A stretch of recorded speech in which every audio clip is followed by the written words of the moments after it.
LEGO is back at it with their yearly release of a new collector's edition Harry Potter set, this time around the Ministry of Magic. I have so many thoughts to share about this because I think we can all agree that things are getting a little bit out of hand, so before diving too deep into that, thank you LEGO for sending this set for review. As usual, I will start with the minifigures, 14 in total that surprisingly enough, one way or another are almost all exclusive here. Hermione has been featured as is in other LEGO sets, same with Arthur Weasley minus his face element that has slightly different prints to it. Harry looks similar but does have a secondary face print I don't think I've ever seen before, with a very angry look, probably due to what happened to his godfather. Ron is wearing a different sweater, which is kind of nice, and Sirius Black has a very classy jacket. Arabella Fix is her first ever rendition as a minifigure, which is nice for collectors, same with Dolohov, the Death Eater. Lucius Malfoy seems to be made out of pre-existing parts, but is somewhat exclusive like these. Dolores Umbridge has an all-new outfit, proudly wearing the Slytherin locket on her chest. Nymphadora Tonks follows suit, with her secondary expression featuring her Metamorph Magus transition to a duck face. Kingsley Shacklebolt is stylish as usual, and for some reason I had an extra hat of his in my set. Alistair Moody is perhaps the highest detailed minifigure you'll see here, with your usual amount of prints everywhere, including leg and feet printing, but also dual molded legs. Albus Dumbledore and Voldemort feature all new robes, the same as they used on their duel at the Ministry of Magic. Nicely detailed overall, with Voldemort's face expression being absolutely devious. Dumbledore should have had a bit more work done though, as he is missing the tied-up beard, a glassless face, and a hat, if we're strictly considering his final battle look. And given how those elements exist already from an early collectible minifigure series, maybe something should have been done about it in this case.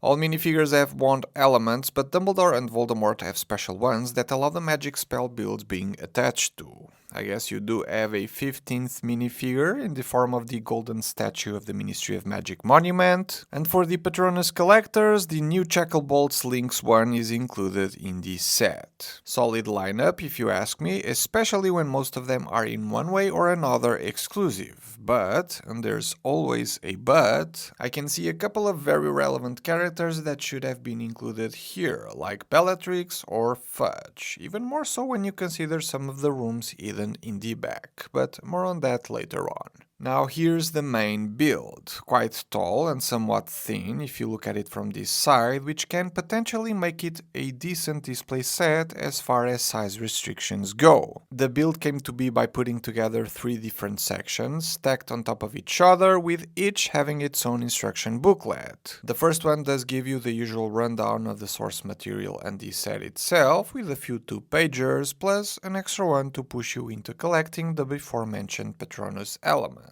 Marketing at its finest. Starting from the bottom, we have 2 distinct areas on our first floor. To the left, the so-called veil, onto which Sirius fell into after dying at the hands of Bellatrix. The reason why I feel that she should have been included in this set. Very straightforward build with a dark tan frame and a slightly opaque foil for the veil's effect that I wish was just hanging from the top so that you could throw Sirius in there. To the right, there's the Hall of Prophecy, where, well, the prophecies are kept, and while every prophecy element in there is fairly standard, making use of transparent blue minifigure head elements, the one that relates to Harry does feature a print. There is a play feature to this part of this set, where if you push this rock down here, the prophecy shelves will collapse, just like they did in the Order of the Phoenix. For a set this size, I will say that this Hall of Prophecy does look a bit underwhelming, as I'm missing the impressive nature that that location had in the movie for the sake of a play feature that you'll probably rarely use. The fact that his entire underground floor was also decorated with rocks doesn't quite align with the Hall of Prophecy in my eyes, even if it makes sense as a way to hint at what the Veil Room could possibly look like.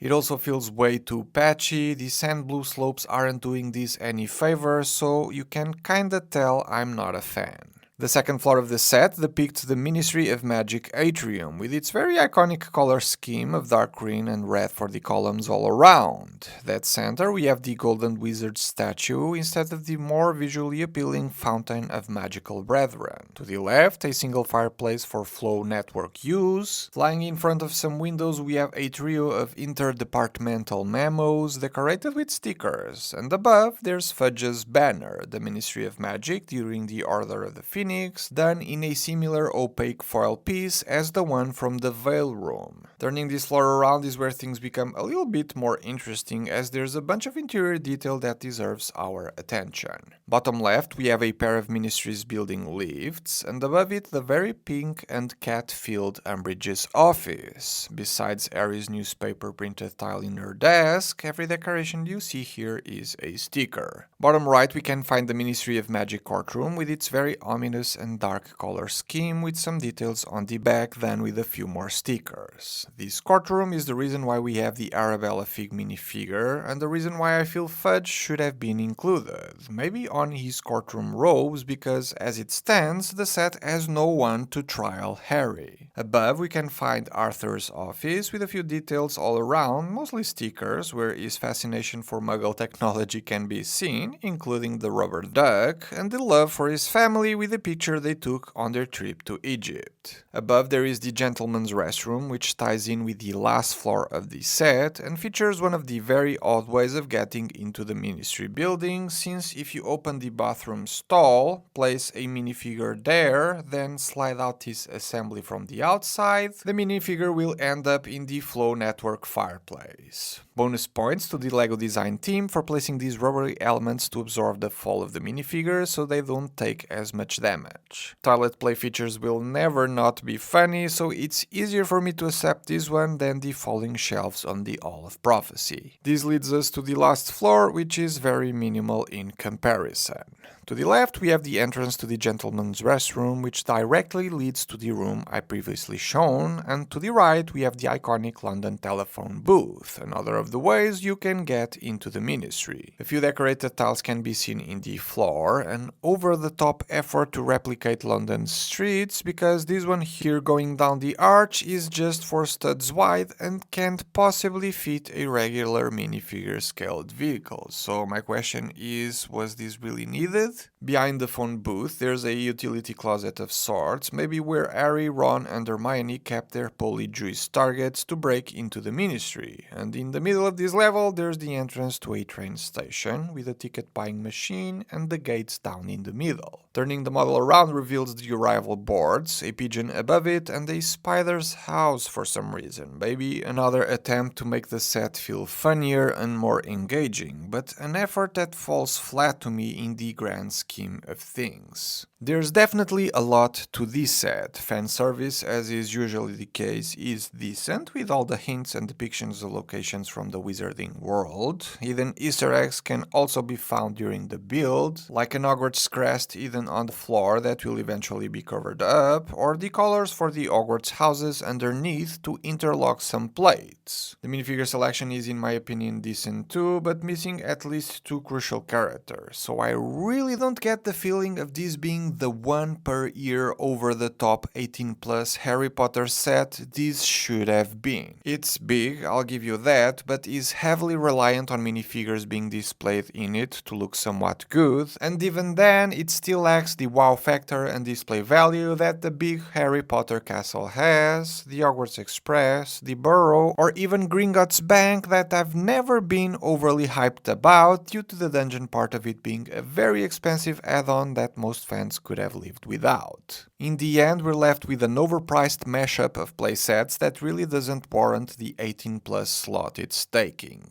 Harry Potter as a theme has an incredibly hard time in coming up with vehicles or locations that make sense for a set of this caliber, when compared to IP licensed themes like Star Wars that have an overabundance of great Lego-fiable things. A good selection of minifigures and a larger than most build isn't enough in my eyes, and while I will compliment the designers for trying their their best to make this as interesting as possible with the references and play features from a building standpoint, it still is lacking, and in the urge to fill the quota of mandatory portfolio yearly releases, fans are left with this. It would be perfectly reasonable to just skip a year until another Hogwarts Express or UCS-styled castle would make sense again, just like Star Wars recycles Millennium Falcons and X-Wings every few years. Or maybe the approach needed to be different if the Ministry was absolutely mandatory. Instead of a 3-level build, make it a black frame diorama with a quote, larger back wall with more room for separate rooms in the back, and then an over-the-top fight scene in the middle of it all between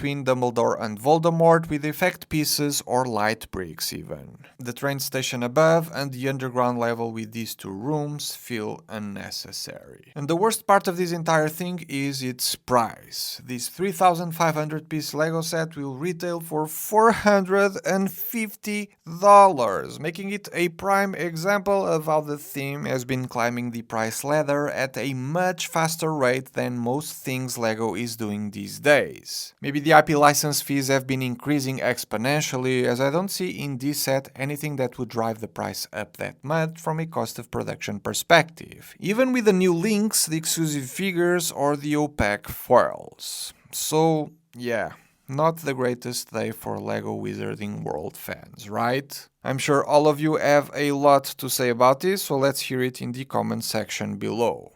Thanks for watching, and I'll see you all on the next one.